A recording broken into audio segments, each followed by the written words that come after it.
JPJ telah melakukan saringan air kencing terhadap 235 pemandu pelbagai jenis kenderaan menerusi ops bersepadu dadah terhadap kenderaan perdagangan di Terengganu sejak 1 Januari lalu. Pengarah JPJ Terengganu Muhammad Zamri Samion berkata 12 pemandu ditahan selepas didapati positif dadah dengan 5 daripadanya merupakan pemandu kenderaan perdagangan manakala 7 lagi pemandu pelbagai jenis kenderaan.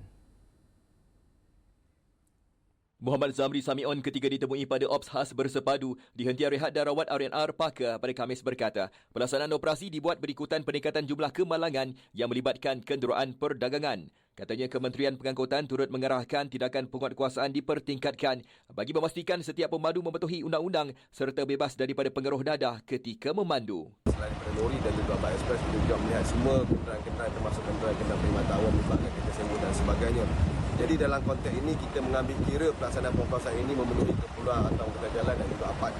Menerusi operasi bersepadu pada Khamis, seramai 24 pemandu kenderaan perdagangan menjalani ujian saringan air kencing namun tiada pemandu didapati positif dadah.